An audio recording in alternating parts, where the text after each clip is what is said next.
Hello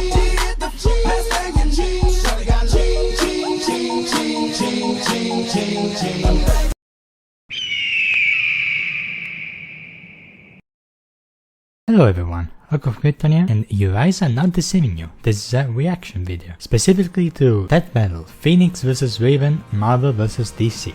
Now, you might be asking yourself, but Ok, didn't you say you were gonna do a review of this, not a reaction? Yeah, well, but you're right, but I ultimately decided that if I decide to do a review of this, then I would have had to work for 2 weeks from now, and I would rather use these 2 weeks for the project I mentioned in my previous video, so I've decided to do something a bit quicker to edit. On the topic of my previous video, I would like to thank everyone for supporting my Obiveda review / essay. In 2 days it did more views than my previous 2 reviews did in 3 and 4 weeks respectively. And that's honestly insane. First of all, I just want to thank every single one of you. I believe out of the 3, that's definitely the one that deserves the views the most. I don't know if it's because I mastered the use of keywords, maybe it paid off to spend a bit more time on a thumbnail, maybe I posted at the perfect time. I don't know what did it, but it worked, and I just want to thank every single one of you. Feel free to check out the video once you're done with this one. But now, let's get into this episode. I honestly think it could go either way, hear me out. They've been mentioning the Phoenix as the powerhouse in Marvel in pretty much every single episode that featured a Marvel character. So I'm pretty sure it's pretty freaking powerful, like I've heard it's the embodiment of creation and destruction, I think. But Raven is also very powerful on her own, and she can, you know, do soul and emotion stuff, so maybe that can get around Jean Grey. The popular opinion I've seen so far is that Phoenix should stomp Raven, but after what happened in season 9 with Silver, Zatanna and Apocalypse, I'm not so sure about whether it's always that obvious to guess who's the underdog and who's not. So yeah, let's get right into this video, let's hear the analysis, then I'm gonna take my pick and then we'll see. Remember to like and subscribe to see more. Right off the bat, I see my favorite mental help program thingy. Yeah, I'm so happy they're being sponsored by this again. Yeah. Oh, awesome. This episode is sponsored by Better. No shit, yeah.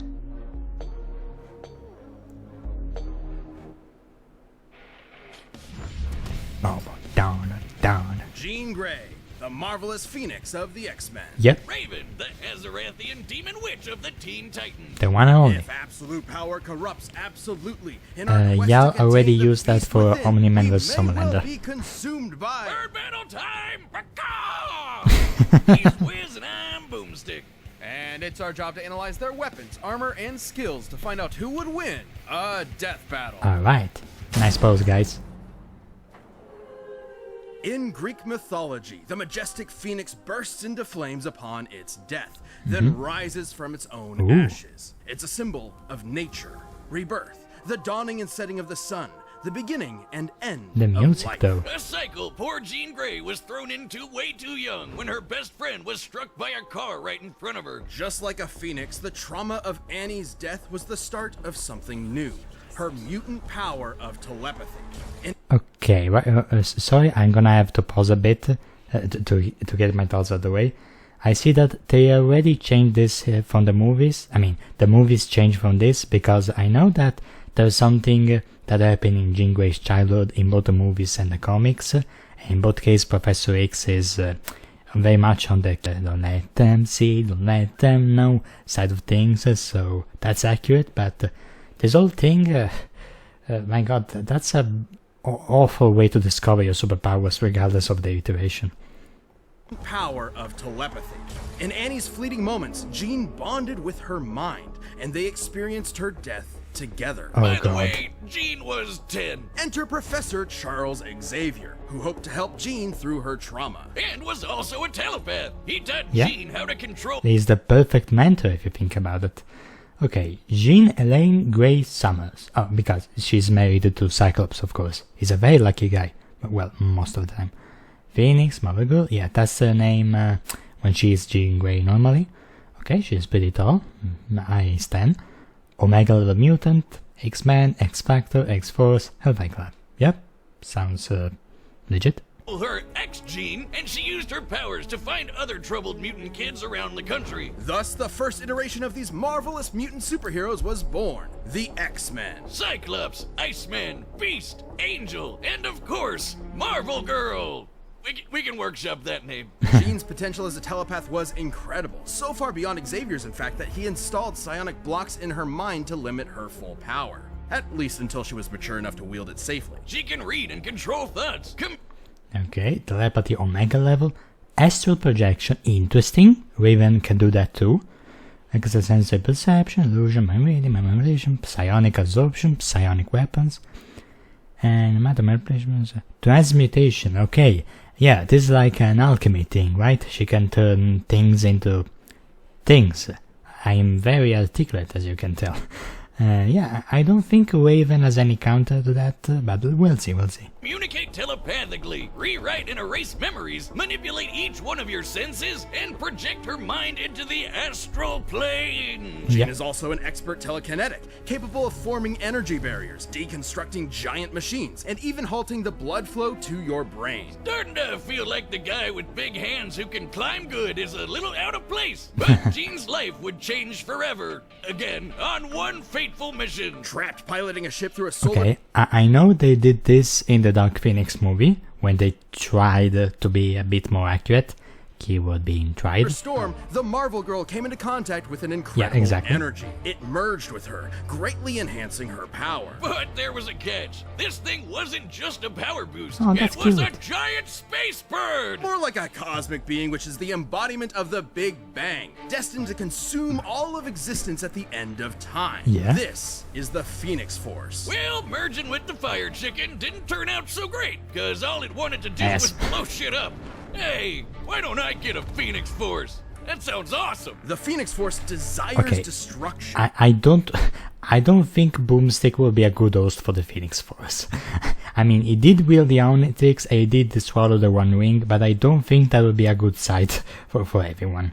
Or a good thing, really. Its fire will one day consume all of existence. Would prove too much for Jean, manipulating and corrupting her until a thoughtless moment where she obliterated an entire civilized planet. Jesus. Billions of lives simply erased. This was the dawn of the Dark Phoenix. Yeah, when Jean figured out what happened, she was not okay. No matter how hard she tried to kill the Phoenix's influence, it would always rise back up. Jean heroically sacrificed herself, ending the threat. For What the a first time. beautifully tragic story about the corrupting influence of power on the human spirit. Not really. Turns out that wasn't actually Jean. The Phoenix was just kind of pretending to be her. She came back later. And she merged with the Phoenix again. Well, that's stupid. But hey, absolute power may corrupt absolutely, but it also absolutely Isn't it the third time they say this? owns. As the Phoenix, Jean can channel vast amounts of cosmic energy. Okay. Void Falcon. Hey, I support anything with Falcons, also known as Ox. Yeah, exactly. Well, that sounds like the name for my Kryptonian avatar, funnily enough. World Destroyer Tiferet. Of course, obviously. Granted powers, and humanization, Phoenix avatar, possession, pyrokinesis, regeneration, time control.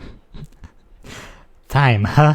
Thanks for the tip. Absorb power from others, manipulate matter down to the subatomic level, and even scorch your soul with psionic flames. Flames that take the shape of the Phoenix itself, grow to the size of a universe, and burn hotter than a supernova. The Phoenix can basically do anything. Stop time, open portals, see the future, raise the dead, and create pocket realities just for fun. She can fly at massively faster than light speeds and wage mental battles across infinite distances in seconds. And should Jean fall, the Phoenix can always resurrect her. So long as her soul remains intact, it will reform her body no matter how many times it's destroyed. Huh. If I had a nickel for every time there was a Season 10 combatant with the power to respawn associated with fire. Okay, I'm gonna stop doing that joke, but it's interesting. Okay, let's see how they incorporate it into the battle, if at all. Which is good, since she's died literally 15 times. As of this recording, at least. She probably died again in 2024. What?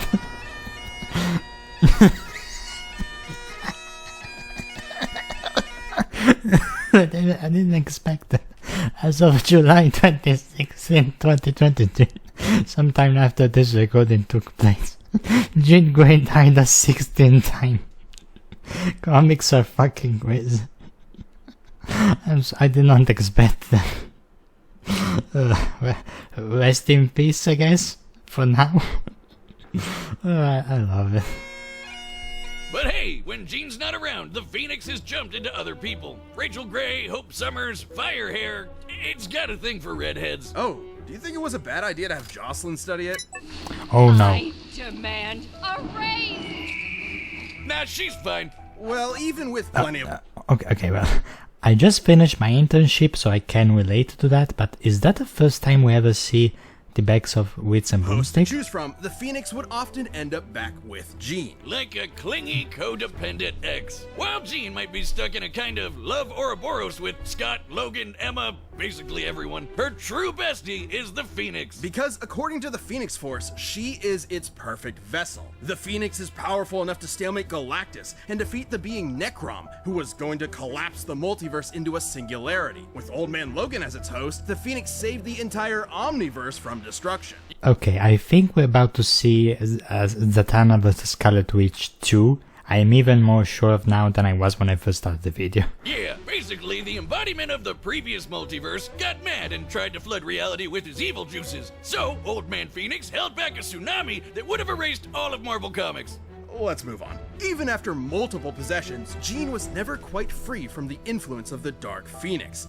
Reverse Scarlet Witch. Oh, okay. She reversed. Speaking of Scarlet Witch, she reversed the no mutant spell. Cause the pain could kill the Beyonder. 4-star Necron watch the mental battle codes. Stabilize the right hand, make a crystal. Defeat Professor X, Galactus, Necron, Sublime, the Adversary. Ah, yes. The famous Marvel character, the Adversary. Oh, okay.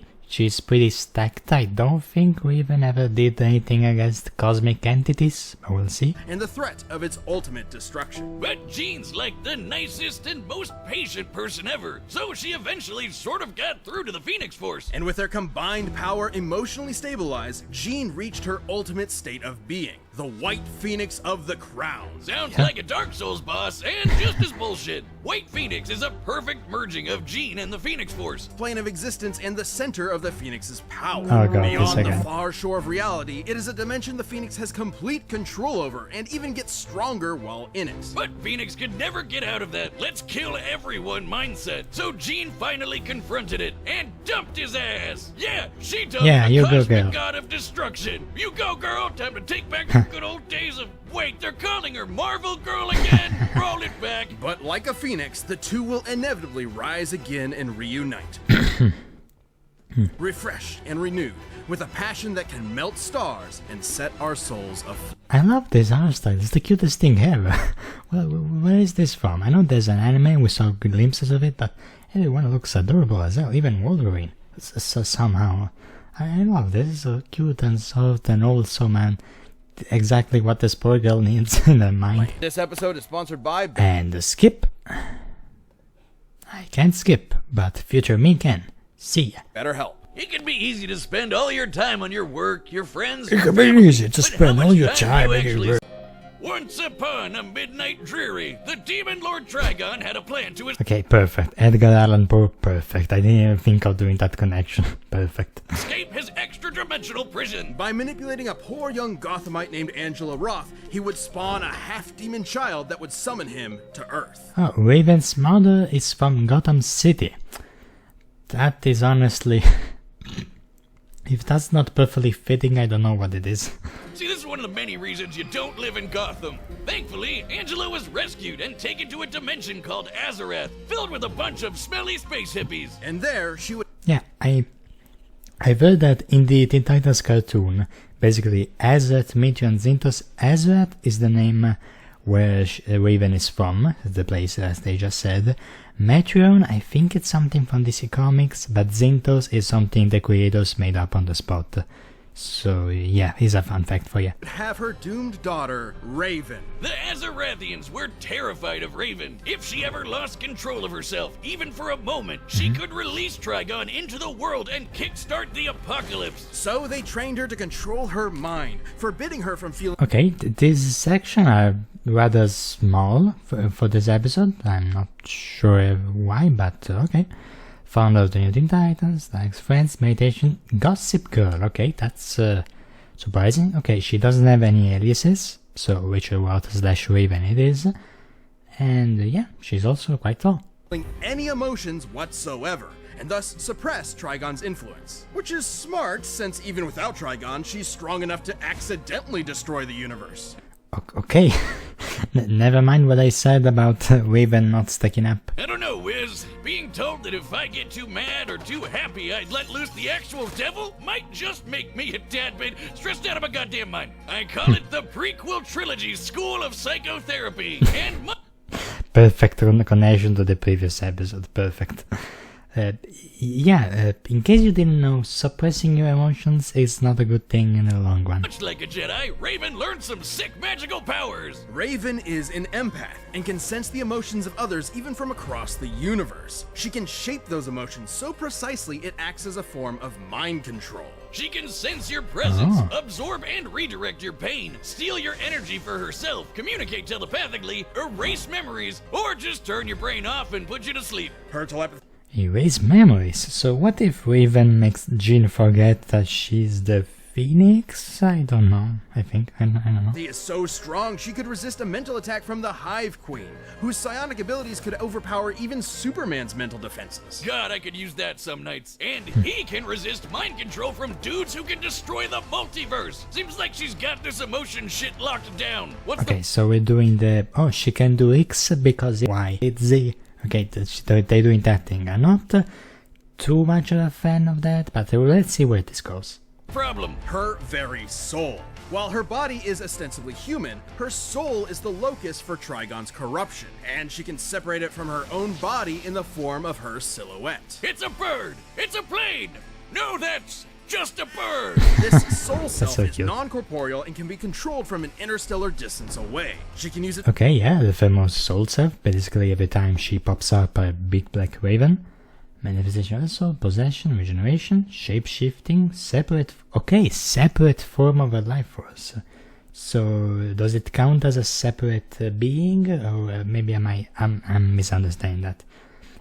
Airborne sword, rings of Azure.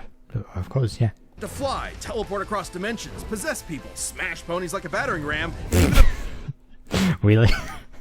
Oh my god, My Little Pony fans are gonna be so upset. absorb things into a pocket dimension of infinite darkness. Or the nightmares! Okay, so they can both send each other to different dimensions, so I don't think that's gonna play a part. It can also regenerate from complete disintegration. Sort of like a soul healing factor. You know, they probably should have thought twice about making the person who could accidentally end the world such a badass. Given Raven's fear of her dreaded destiny, it's fitting that her soul self should take the form of her namesake, a raven. Across multiple mythologies and cultures, the where raven is he? symbolizes prophecy, death, and ill omen.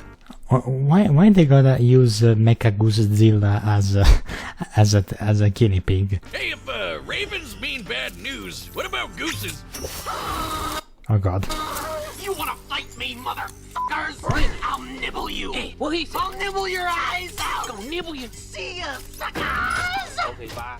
Oh, right. They symbolize assholes. Upon turning Right. 18, I Raven remember feared regular Trigon's show. growing presence and went to Earth to form a super team capable of combating him. Screw you, Satan! It's the Teen Titans! These kids may seem like the Justice League Junior Edition, but with Raven as their white and black mage combo, they were out kicking butt and saving the world. You can Yeah. add Warrior too. On one of their adventures, Raven's physical body was enhanced to match Donna Troy, an Amazonian strong enough to withstand a blast from the Universe Buster Monarch. Well, that's just bad game design. Okay. Raven's vast arsenal of magic Okay, again, like I said, she can also do astral projection, empathy measure, flight, electric and motor illusion, meta manipulation, okay, never mind what I said about transportation, physical and spiritual healing, precognition, sleep inducement, soul manipulation, telepathy, telekinesis, teleportation, time control. Fucking hell. I'm not gonna do the joke again, but okay. I'm sensing that she can heal better, whereas Jean dies more often than not. Is this what I'm getting?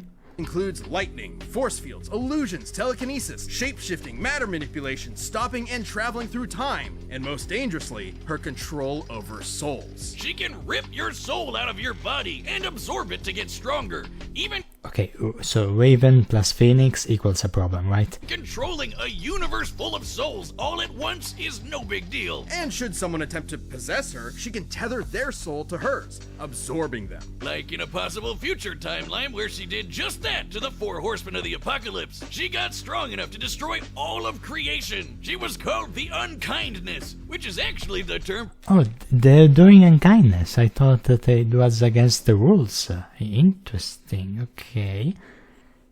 Present-day Raven entered a lesser unkindness state via close proximity to the Great Darkness. Okay, so I guess it can be used now, because I heard it went against the rules. But let's see, okay. It's basically a non-standard form, right? All of creation. Yeah, not all of creation, nothing to sneeze at, of course, but with Phoenix being a force of creation, we'll see how that goes. She was called the Unkindness, which is actually That design the is term sick, for a though. group of ravens. Neat. All of these powers made her an incredible asset for the Titans. No longer alone in Azarath, awaiting inevitable doom, Raven found a new home with new friends. And a potential green-skinned love interest that DC is too cowardly to commit to. Yeah, but did you know that in the actual cartoon, Raven and Beast Boy, they aren't actually a romantic couple?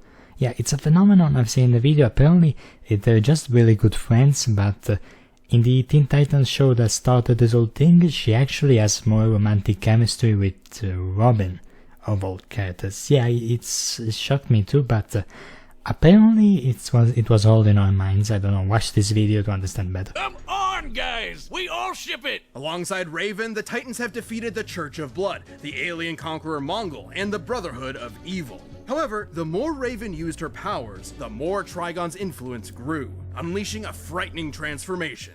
Dark Raven. Yeah, you can throw empathy out the window. As Dark Raven, she's a force of pure destruction. A perfect vanguard for her pop's hellish army. Like in that the New design. 52 era, where she led Trigon's forces, I gotta say, so far Raven has much cooler design than Jean. conquering worlds for, quote, an eternity. Even destroying her body won't do much. She'll just keep fighting as a messed up demon ghost. But the Oh, okay, so it's like Sauron. She can come back as a ghost. Okay, I feel like I'm sensing a winner here, but I'll say later. Titans were not fair-weather friends. With their love and support, Raven overcame her dark side and purified her soul to battle her all-powerful father. We've been talking around him for a while, but Trigon is one of the biggest, baddest mother effers in DC Comics. Literally, evil personified. He's wiped out the Justice League with no effort, including our old pal, Pre-Crisis Superman. Oh god, pre-crisis, oh god.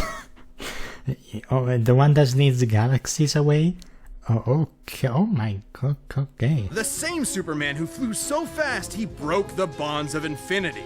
Yeah, this one. Trigon's destroyed entire universes, matched the fifth-dimensional imp Mr. Mxyzptlk, and even killed Dr. Fate in an alternate dimension. The same Dr. Fate who flew across reality at the velocity of God. Yeah, he's pretty strong. You see, Raven was raised as a pacifist, afraid that if she let loose her father's powers would... Oh, interesting. Have you seen that in the... You see, Raven was raised as a pacifist... In this panel, like... this character, I guess it's Donna Troy, has blue highlights while Raven is just pitch black darkness. That's a neat way to differentiate them, and you know, since Raven is all darkness, that's a neat detail. But in truth, Raven's power never belonged to her father in the first place. It was hers, and Trigon had no idea how strong his daughter really was. With the Rings of Azar, Raven bonded with Azarath to overpower Trigon and destroy his soul. Even though her body got nuked in the process, she just kept superheroing without it. That's right, as a ghost! But even without her father's direct influence, Raven's incredible power continued to prove impressive. Like the time she fought the Spectre, an unbound angel of wrath whose conflicts often threaten all of reality. With her teammates at her side, there's no future this Titan can't overcome. Okay, pretty nice breakdowns, I gotta say. Alright, the combatants are set. We've run the data through all possibilities. It's time for a bird battle! Yay! Caw! Now, it's been a while since Boomstick did a variation. He used to do it all the time in Season 9, like, it's time for undead battle, it's no time to die for a battle, and, you know, all this variation. Now, Season 10, I don't think he did one yet, so it's good to have them back. And yeah, pretty good breakdowns. I think they summarized both the powers and the backstories pretty nicely. I'm actually still gonna go with... I didn't say this at first, but I actually was rooting for Raven, betting for Phoenix, but right now I'm rooting for Raven and betting Raven, because I'm just sensing she has more ways to come back from death. She battle foes similar to Phoenix, and in the sense of embodiment of creation, destruction, reality, and all those things. And yeah, they both have a lot of similar powers. But I think that Raven just has more ways to come. I mean, Jean also came back, but I didn't get the vibe of Jean came back and then she kept fighting right away, whereas Raven seemed just like Sauron. At least that's how they said, she can just come back right away. So I'm going for Raven, and if I'm wrong, it happens, but let's see. Okay, I'm gonna talk a bit more over this preview, then I swear I'll shut up, but awesome background for Azeroth, really nice.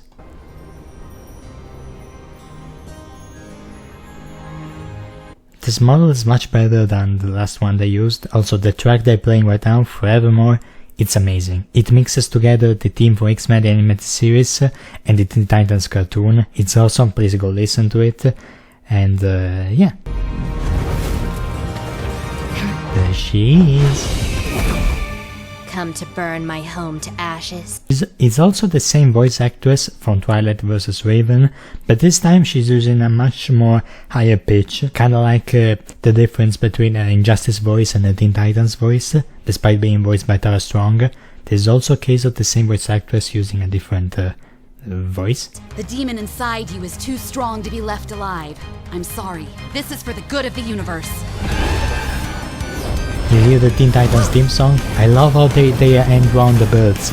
They look awesome, I love this. Green energy.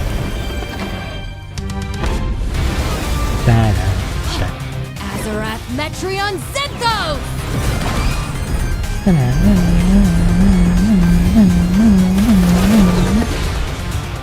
Darkness, take you! Go to your room!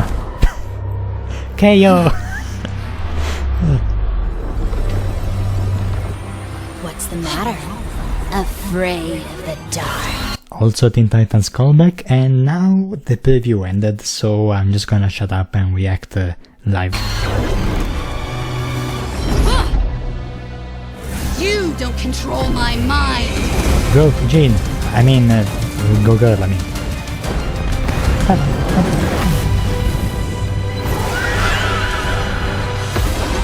Oh, already? Okay, that's worrying. Right, she has that.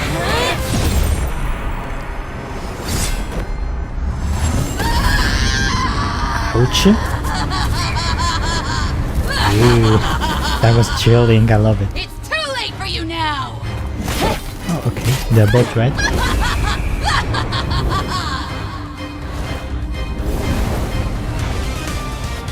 Ooh, I got chills. Go Raven, go!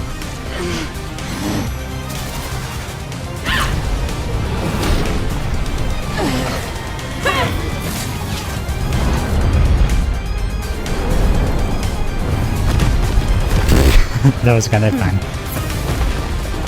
Okay, she got sandwiched.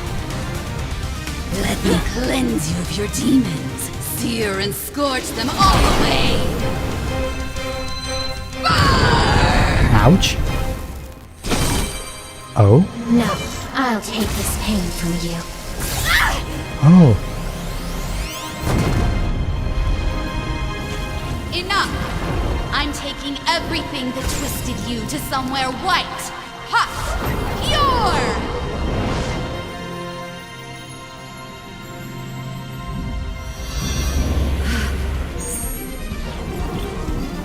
Scott, Charles, Everyone, give me strength! Okay, she's like a Wally West. The daughter of a demon.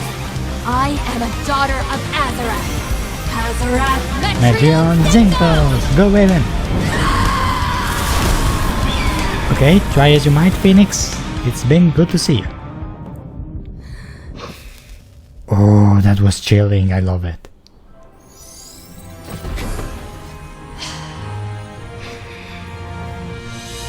I'm home.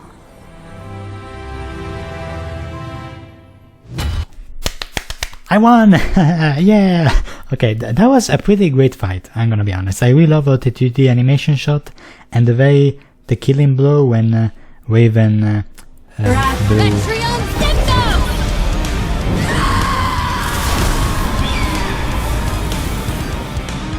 This part right here, when she goes to the end and the blows, I love this. that was really saucy. It honestly gave me chills. Like I'm not sure. There are a lot of chilling moments, and the battle felt big, and you know it's pretty great. Now let's see the conclusion. I was right. I'm home. I was right. I was right.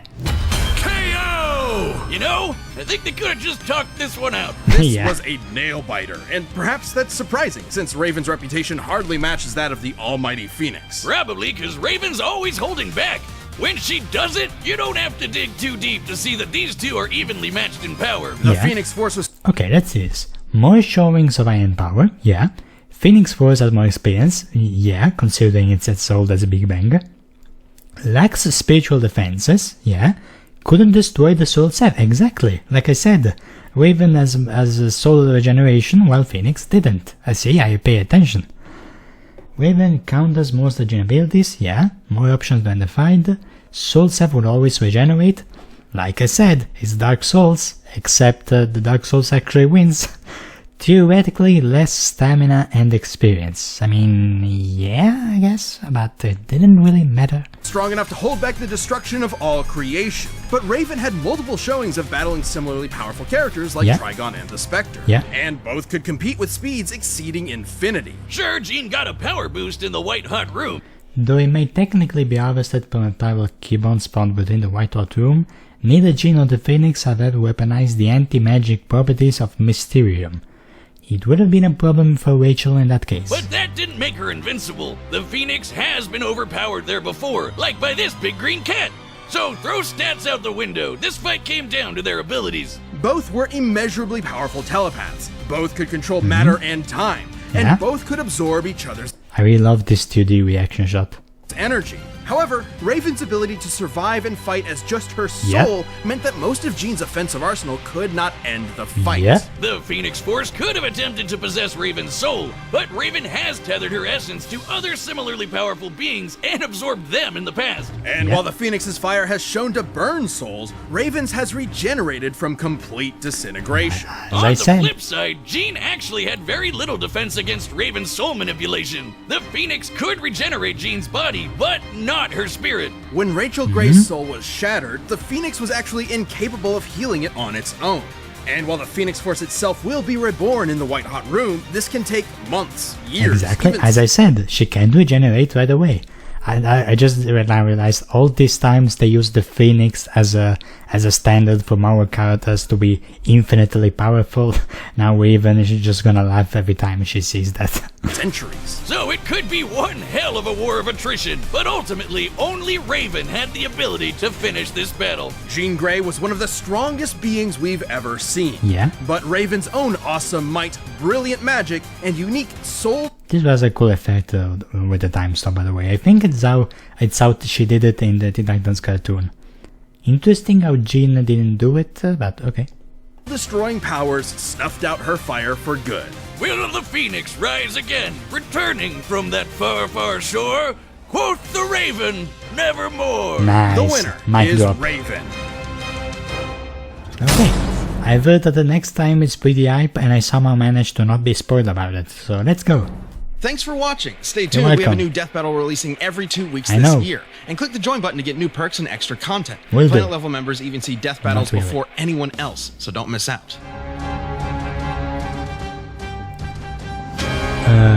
Berserk Guts versus Dimitri. versus Dimitri, yeah! I know that this matchup was really, what's the fucking word I can speak? Was really hyped for this matchup. A lot of people wanted this. I even heard of the Brandon Yates commission. So yeah, awesome. I had no idea about either character, but I am happy for those that do. But yeah, I'm happy they're going back to more obscure franchises and they're doing a requested matchup.